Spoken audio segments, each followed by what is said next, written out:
नमस्कार दोस्तों, आप सभी का हमारे इस YouTube चैनल पर स्वागत है। जैसा कि हम इंडियन ज्योग्राफी के बारे में बात कर रहे हैं और हमने पिछली क्लास में भारत की स्थिति की बात की थी और समय का निर्धारण किस प्रकार होता है, ऋतुओं का परिवर्तन किस प्रकार है उसके बारे में चर्चा की थी।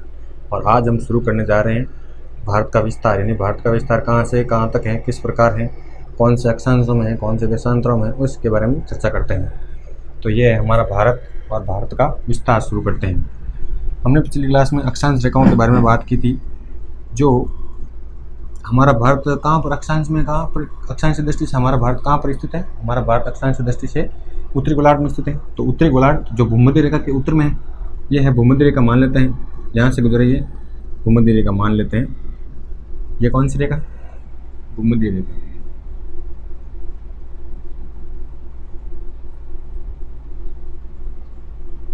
यह है भूमध्य रेखा और उसके उत्तर में कौन सी थी? कर्क रेखा, जो हमारे भारत के मध्य से गुजर रही थी, कर्क रेखा। अब हम देख लेते हैं हमारा भारत जो उत्तरी गोलार्ध में स्थित है और उसका कौन सा बिंदु जो हमारे अक्षांश से लगता है। यह है हमारा अंडमान निकोबार द्वीप समूह। यहाँ से हमारा अक्षांश शुरू होता है, यानी हमारा भारत के विस्तार शुरू होता है सही मायने में यहाँ से, ग्रेट निकोबार से, यानी अंडमान निकोबार से शुरू होता है, जिसका अक्षांश बिंदु कौन सा है। तो अक्षांश बिंदु की बात करें तो ये है 6 डिग्री 45 मिनट उत्तरी अक्षांश। कौन सा है? उत्तरी अक्षांश। थोड़ा बड़ा लिख देता हूँ, आपको दिखाई देगा आसानी से। 6 डिग्री 45 मिनट ये है हमारे, यहाँ से शुरू होता है हमारा अक्षांश भारत का। और उसके बाद हम बात करें तो ये है हमारे भारत के मुख्य भूमि का अक्षांश, दक्षिणात्मक बिंदु, जिसका अक्षांश है 8 डिग्री 4 मिनट उत्तरी अक्षांश। ये कौन सा है? हमारे भारत का मुख्य बिंदु। उससे कौन सा अक्षांश लगता है? 48 डिग्री 4 मिनट उत्तरी अक्षांश लगता है। और उसके बाद उत्तरी बिंदु जो हमारे भारत का विस्तार है, उत्तरीतम बिंदु का, वहां से कौन सा अक्षांश गुजरता है? वहां से अक्षांश गुजरता है हमारा 37 डिग्री 6 मिनट। ये डिग्री में है, 6 मिनट उत्तरी अक्षांश। कौन सा है? उत्तरी अक्षांश। डिग्री मतलब अक्षांश विस्तार से हम किस प्रकार डिफाइन करते हैं? ये डिग्री में होता है। और उसके बाद मिनट में ये डिग्री का निशान होता है 0 बिंदु, और ये मिनट का और ये सेकंड का होता है। तो हमारे सेकंड की कोई जरूरत नहीं, मिनट तक विस्तार देख लें वो काफ़ी है, ठीक है। और ये इस प्रकार हो गया हमारे भारत का अक्षांश विस्तार। अक्षांश विस्तार किस प्रकार हो गया? ये तो मुख्य बिंदु का अक्षांश है और ये द्वीपीय समूह का अक्षांश है, यानी 0 डिग्री दिया गया भूमध्य रेखा और उसके उत्तर में हमारा भारत स्थित है। तो उत्तर में अक्षांश बिंदु कौन सा हो गया? 6 डिग्री 45 मिनट उत्तरी अक्षांश और मुख्य भूमि का 8 डिग्री 4 मिनट उत्तरी अक्षांश और सबसे उत्तरी बिंदु जो 37 डिग्री 6 मिनट उत्तरी अक्षांश तक है। अब इसके बाद बात पता लगा हमारा देश कितने देशांतरों में स्थित है। देशांतरों में हमने बात की थी कि हमारा देश देशांतर यानी ग्रीनविच रेखा 0 डिग्री देशांतर के पूर्व में स्थित है। पूर्वी गोलार्ध में इसी कारण पूर्वी देशांतर आते हैं। तो यहाँ से स्थित शुरू होते हैं पूर्वी देशांतर। कहाँ से? यहाँ से। और ये कौन सा पूर्वी देशांतर है? कि सर ये तो पश्चिम में है और पूर्वी देशांतर कैसे बात करें? तो ये हमने पिछली क्लास में बात कर ली थी दोस्तों कि हमारा भारत जो 0 डिग्री देशांतर के पूर्व में स्थित होने के कारण पूर्वी गोलार्ध लगता है और पूर्वी गोलार्ध में पूर्वी देशांतर आते हैं। तो ये पूर्वी देशांतर कौन सा है? 68 डिग्री। कौन सा है? 68 डिग्री 7 मिनट पूर्वी देशांतर। कौन सा है? 68 डिग्री 7 मिनट पूर्वी देशांतर है। और ये जो पूर्वी बिंदु है हमारा भारत का, कौन सा? ये यहाँ पर हमारे भारत का देशांतर कौन सा लगता है? तो हमारे भारत का यहाँ पर देशांतर लगता है 97 डिग्री 25 मिनट पूर्वी देशांतर। कौन सा है? देशांतर, पूर्वी देशांतर। ये याद रखना दोस्तों, कंफ्यूजन मत हो जाना, इस तरह पश्चिम में मत रहना। ये पूर्वी देशांतर है और ये भी पूर्वी देशांतर है क्योंकि हमारा भारत पूर्वी गोलार्ध में स्थित है इस कारण। तो हमारे भारत का पूर्वी देशांतर में देशांतर दृष्टि क्या होगी? देशांतर दृष्टि होगी 68 डिग्री 7 मिनट पूर्वी देशांतर से 97 डिग्री पूर्वी देशांतर के मध्य। अब हमारी भारत की बात करते हैं तो हमारा भारत का उत्तरी बिंदु कौन सा है? ये है सबसे उत्तरी बिंदु, मान लेते हैं ये उत्तरी बिंदु और ये दक्षिण बिंदु। तो उत्तरी बिंदु, उत्तरी बिंदु, पहले हमारे भारत का उत्तरी बिंदु कहाँ पर आता था? जम्मू कश्मीर में आता था। लेकिन अब जम्मू कश्मीर का विभाजन होने के कारण दो केंद्र शासित प्रदेश बन गए हैं, एक जम्मू कश्मीर और एक लद्दाख। तो हमारे भारत का उत्तरी बिंदु लद्दाख में आता है, जिसे हम कहते हैं इंदिरा कॉल। क्या कहते हैं? इंदिरा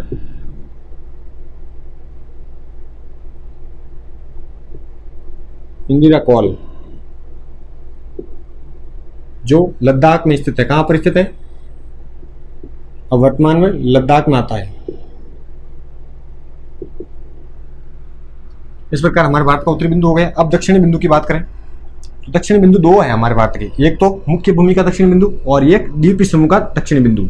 तो ये है मुख्य भूमि का दक्षिणी बिंदु, ये तो यहां पर लिख देते हैं मुख्य बिंदु, मुख्य भूमि का, मुख्य भूमि का दक्षिण बिंदु, जो कौन सा है? कन्याकुमारी। कौन सा है? आप सबको पता होता है कि लगभग कन्याकुमारी हमारे भारत का दक्षिणी बिंदु है। तो ये है कन्याकुमारी। कौन सा है? यहां से ये है दक्षिणी बिंदु। कौन सा है? कन्याकुमारी।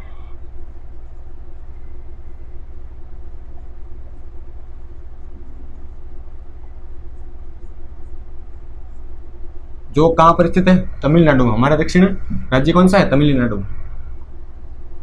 तमिलनाडु।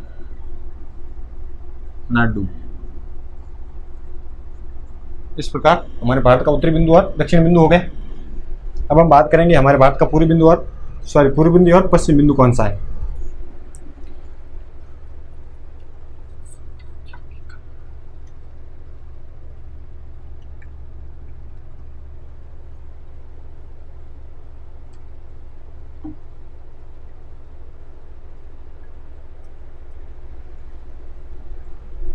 थोड़ी स्याही डाली थी पेन में। हमारे भारत का पश्चिम बिंदु की बात करते हैं, पश्चिमी बिंदु।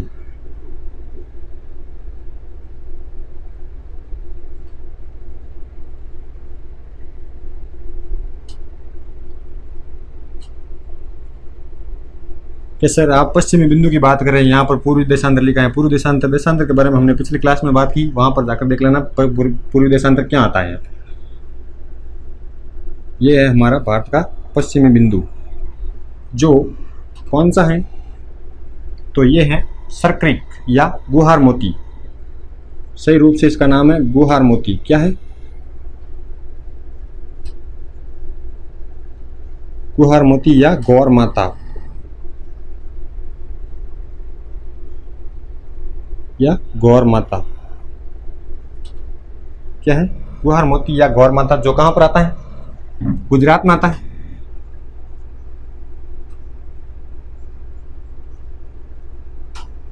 तो हमारे भारत का पश्चिम बिंदु हो गया गुहार मोती या गौर माता। इसे सरक्रिक भी कहते हैं, क्योंकि यहां से एक रेखा गुजरती है 16 डिग्री अक्षांश, जिससे कहते हैं सरक्रिक रेखा। इसी कारण पश्चिमी बिंदु को सरक्रिक भी कहते हैं। सरक्रिक जो हमारे भारत और पाकिस्तान के मध्य विवाद का कारण है, ये सरक्रिक भी है। अब हम बात कर लेते हैं हमारे भारत का पूर्वी बिंदु, जो पूर्व में स्थित है। यह है पूर्वी बिंदु।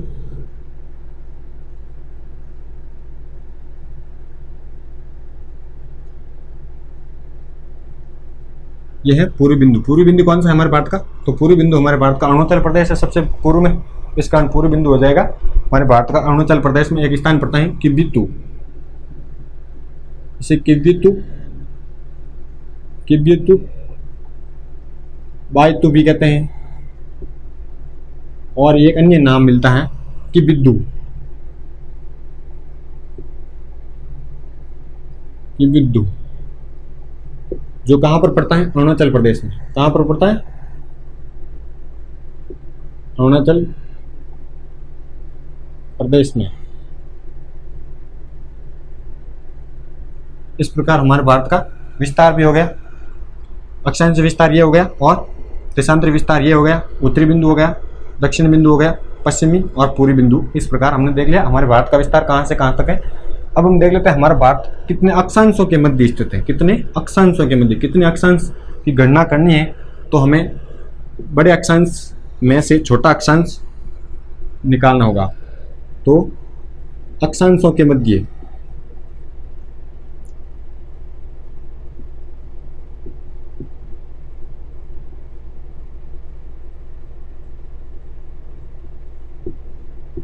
अक्षांशों के मध्य भारत, तो कितने अक्षांशों के मध्य है तो 37 डिग्री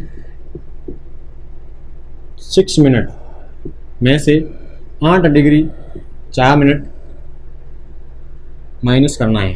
तो माइनस करते हैं तो क्या आता है, ये है 6 और 4 माइनस निकाला तो कितना आ गया 2 और 37 में से 8 निकाले तो आ गए 29 पॉइंट या 29 डिग्री 2 मिनट अक्षांशों के मध्य हैं। तो ये अक्षांश या उत्तरी अक्षांश भी कहते हैं, केवल अक्षांश ही कहेंगे इसको तो, क्योंकि अक्षांशों के मध्य स्थित हैं। तो हमारा भारत कितने अक्षांशों के मध्य स्थित है, 29 डिग्री 2 मिनट उत्तरी अक्षांशों के मध्य स्थित हैं। इस कारण हमारे भारत की लंबाई कितनी होती है, और हमने बात की थी कि अक्षांशों की लंबाई कितनी होती है, एक अक्षांश मतलब 2 अक्षांशों के बीच की दूरी कितनी होती है। हमने बात की थी कि 1 डिग्री बराबर कितना होता था, 111 किलोमीटर होता था लगभग। तो इससे मल्टीप्लाई करके हमारे भारत की क्या निकाली गई है, लंबाई निकाली गई है। इसी से हम लंबाई निकालते हैं, क्योंकि हमारे भारत की लंबाई मापनी तो मुश्किल होती है, बहुत ही लंबा भारत है। इस कारण इसी के माध्यम से हमारे भारत की लंबाई निकाली जाती है, जो लगभग निकाली जाती है। इस प्रकार हमारे भारत की लंबाई क्या होती है अभी देख लेते हैं। ये हमारे भारत की क्या हो जाएगी, लंबाई।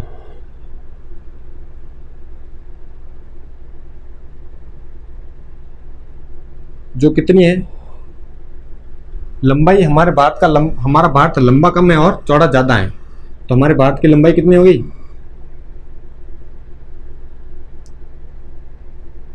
सॉरी लंबा ज़्यादा ही है, 3214 3214। ये हमारे भारत की कितनी है, कौन सी है, लंबाई है 3214। अब हम देख लेते हैं हमारा भारत कितने देशांतरों के मध्य स्थित है। यहाँ से यहाँ तक देशांतरों के मध्य स्थित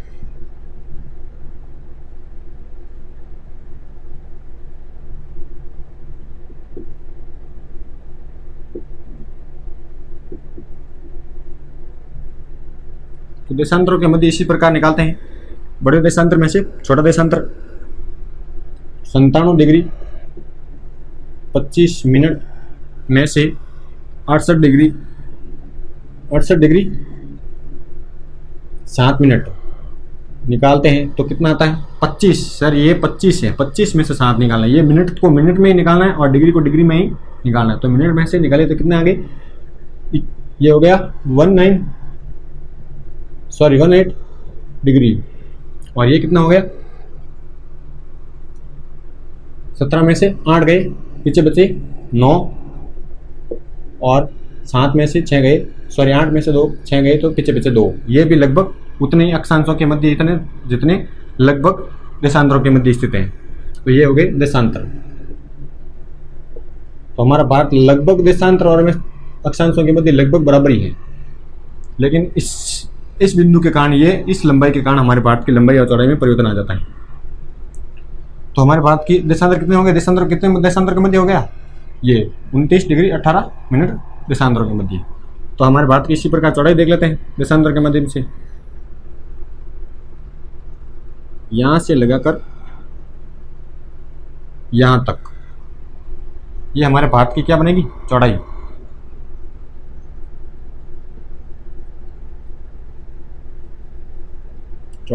जो 3214 याद रखने की तरीका था 3214, और इसी प्रकार चौड़ाई को याद रखने का तरीका कौन से, 2933।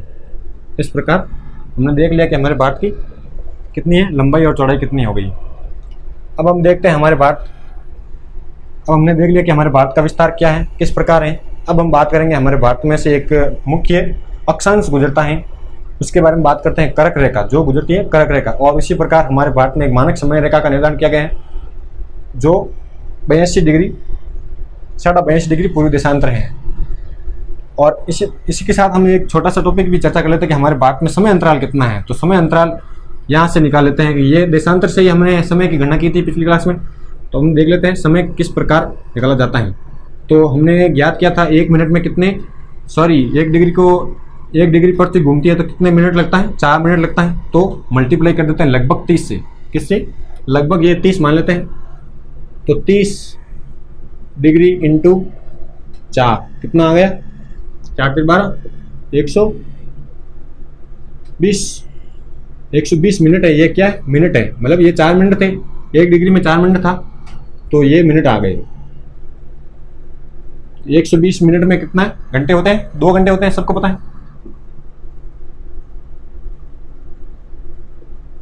तो इस प्रकार हमारे भारत में यहाँ पर सूर्य उदय 2 घंटे पहले हो जाता है यहाँ से, यानी पश्चिम में सूर्य उदय होने से पहले पूर्व में 2 घंटे पहले सूर्य उदय हो जाता है।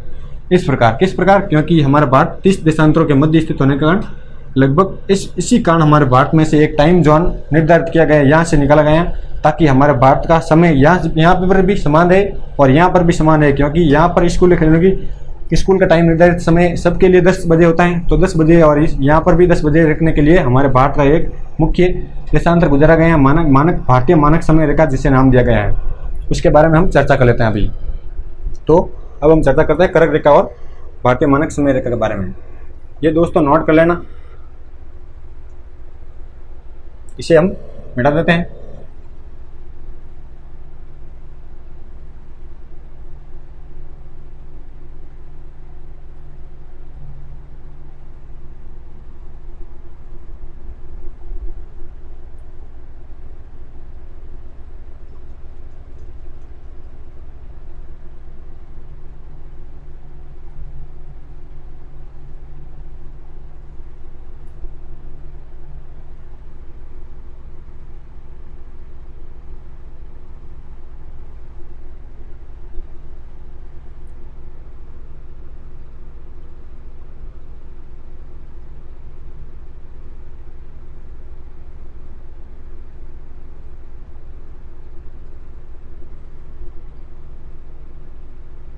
इस प्रकार ये हमारा भारत है।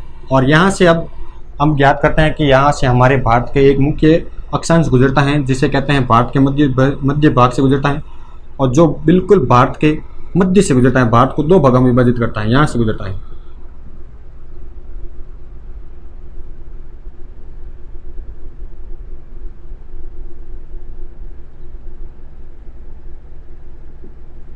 जिसे कहते हैं हम कर्क रेखा। क्या कहते हैं, पिछली क्लास में हमने बात की थी कर्क रेखा के बारे में।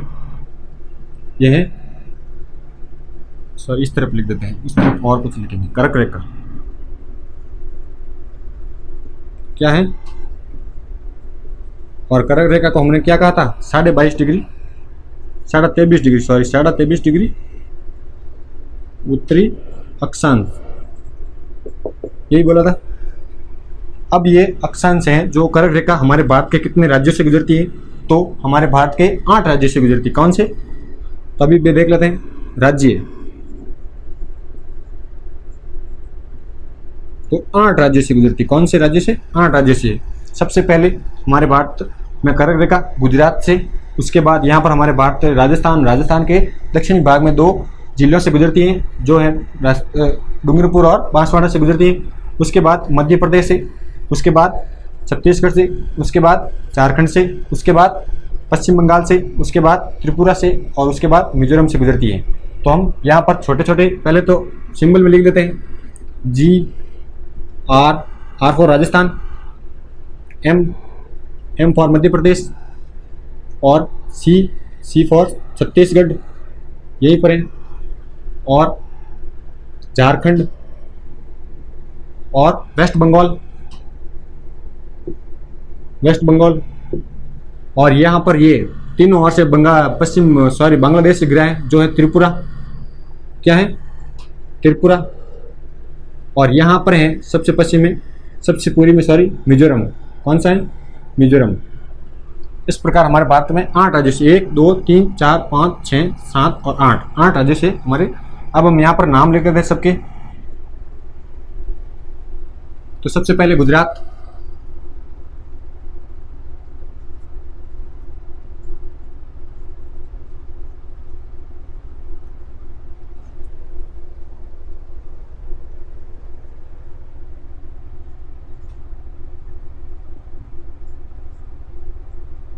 फिर राजस्थान,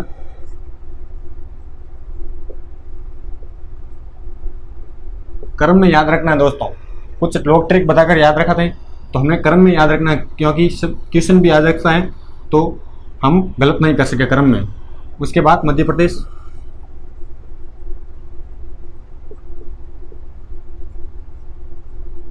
उसके बाद छत्तीसगढ़,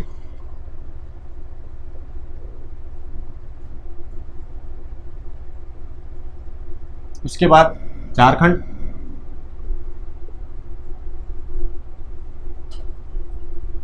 उसके बाद वेस्ट बंगाल, पश्चिम बंगाल,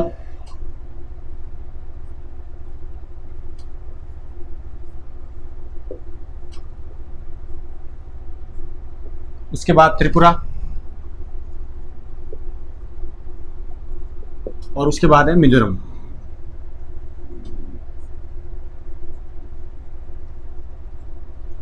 इस प्रकार हमने देख लिया कि हमारे भारत में कर्क रेखा गुजरती है जो कौन कौन से राज्यों से गुजरती है। अब हम देख लेते हैं कि सर्वाधिक लंबाई में, यानी सर्वाधिक लंबाई कहाँ पर है कर्क रेखा की, और न्यूनतम लंबाई कहाँ पर है। तो सर्वाधिक लंबाई है गुजरात में। कहाँ पर है? यहाँ पर है सर्वाधिक।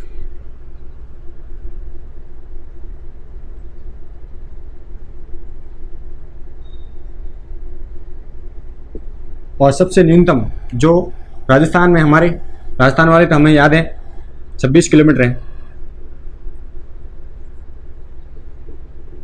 न्यूनतम। इस प्रकार हमने देख लिया कि कर्क रेखा पर कौन कौन से राज्य हैं। और अब हम देख लेते हैं कुछ कंपटीशन, जो मेन कंपटीशन एग्जाम होते हैं उनमें क्या पता जाता है कि कर्क रेखा पर स्थित शहर कौन से हैं। तो उसके बारे में भी हमने एक ट्रिक बनाई है छोटी सी, जिसे कहते हैं गरबा। क्या कहते हैं? या यहाँ पर लिख देते शहर कर्क रेखा के किनारे स्थित, कर्क रेखा पर स्थित शहर कौन कौन से हैं। तो GURB और A, गरबा। गरबा मतलब G फॉर गांधीनगर,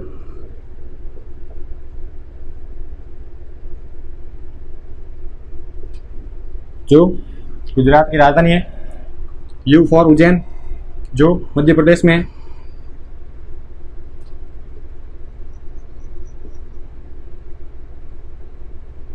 उसके बाद है R फॉर रांची, जो सबसे नजदीक स्थित शहर है रांची। अगर क्वेश्चन आ जाए कि कर्क रेखा के सबसे नजदीक स्थित शहर कौन सा है, तो रांची है। कौन सा है? रांची। उसके बाद B फॉर भोपाल,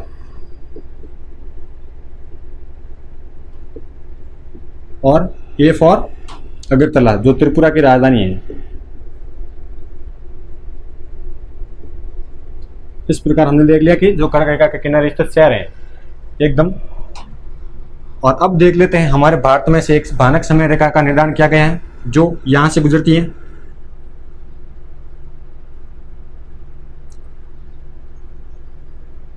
यह है भारत की मानक समय रेखा। कौन सी है? भारत की मानक समय रेखा, जिसे कहते हैं 82.5 डिग्री पूर्वी देशांतर। क्या कहते हैं? 82.5 डिग्री पूर्वी देशांतर, जिससे हम समय की गणना करते हैं हमारे भारत में समय का निर्धारण, जिसे कहते हैं भारतीय मानक समय रेखा। भारतीय मानक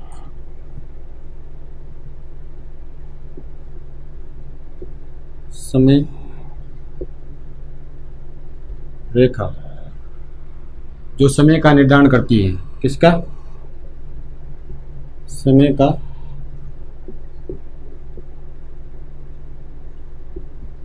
निर्धारण करती है। दोस्तों मैपिंग की सहायता से समझ तो आ रहा है ना? क्योंकि हमने मैपिंग की सहायता से हमने सभी कुछ किया है विस्तार, हमने मैपिंग की सहायता से देखा किस प्रकार विस्तार है। और अब देख लेते हैं कर्क रेखा और जो 82.5 डिग्री पूर्व देशांतर है। तो ये अब देखते हैं हमारे भारत में मानक समय बिंदु कौन सा है, जो है यहां पर। ये कौन सा है बिंदु, भारतीय मानक समय रेखा बिंदु, जो कहां से कौन सा माना गया है, नैनी प्रयागराज, नैनी प्रयागराज, जो कहां पर पड़ता है, इलाहाबाद में। और इलाहाबाद कहां पर है, यूपी में। इलाहाबाद यूपी में। ये कौन सा है, यह भारतीय मानक समय रेखा का बिंदु है। अब हम देख लेते हैं हमारे भारत में जो पूर्वी देशांतर है 82.5 डिग्री पूर्वी देशांतर, यह भारत के कौन कौन से राज्यों से गुजरता है। तो ये भारत के कौन कौन से राज्यों से गुजरता है, तो सबसे पहले यूपी,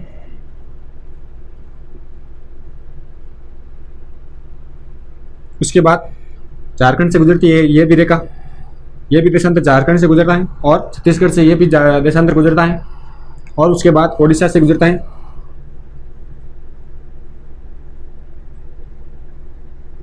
और उसके बाद आंध्र प्रदेश से गुजरता है।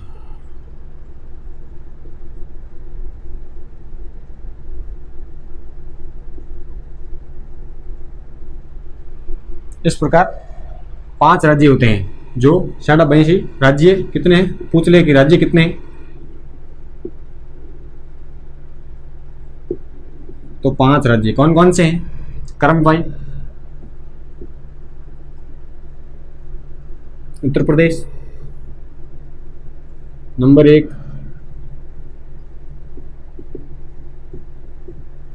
2 झारखंड,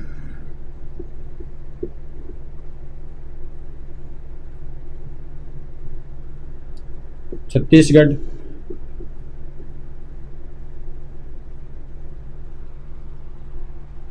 4 मध्य प्रदेश और छत्तीसगढ़ से गुजरता है। सॉरी, मध्य प्रदेश यहाँ पर लगभग, यहाँ पर मध्य प्रदेश आ जाता है। सॉरी, यहाँ पर मध्य प्रदेश लिखना होगा, ये एमपी से गुजरती है।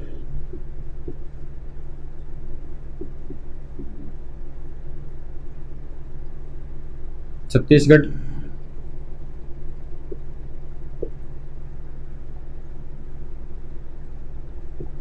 और उसके बाद कौन सा, उड़ीसा, जिसे अब ओडिशा कहते हैं, ओडिशा। और उसके बाद है आंध्र प्रदेश।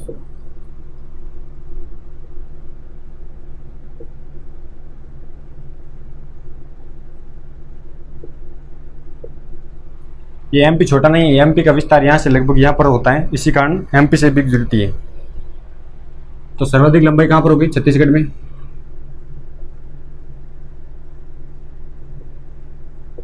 और न्यूनतम एमपी में। इस प्रकार हमने देख लिया कि कौन कौन से राज्यों से 82 डिग्री पूर्व देशांतर गुजरता है। अब यहाँ से इंपॉर्टेंट क्वेश्चन बनता है कि जो कर्क रेखा है और 82 डिग्री देशांतर रेखा है, जो 2 राज्यों दोनों से गुजरती है, एक मध्य प्रदेश और छत्तीसगढ़, यहाँ पर भी मध्य प्रदेश और छत्तीसगढ़, ये लगभग यहाँ पर तक यहाँ तक विस्तार होता है, इसी कारण मध्य प्रदेश और छत्तीसगढ़ से दोनों रेखाएं गुजरती है। इस प्रकार हमने देख लिया कि भारत का विस्तार क्या है, भारत के मुख्य बिंदु कौन कौन से हैं, उत्तरी बिंदु, दक्षिणी बिंदु और पूर्वी और पश्चिम बिंदु कौन कौन से हैं। और इसके बाद हमने चर्चा कर ली थी कि हमारे भारत की जो मुख्य अक्षांश गुजरता है, जो कर्क रेखा कहते हैं उसे। और उसके बाद हमने देखा कि हमारे भारत का मानक समय रेखा कौन सी है, 82 डिग्री पूर्व देशांतर है। अब उसके बाद हम बात करेंगे नेक्स्ट वीडियो में दोस्तों। आज के लिए बस इतना ही। थैंक यू दोस्तों, wish you all the best.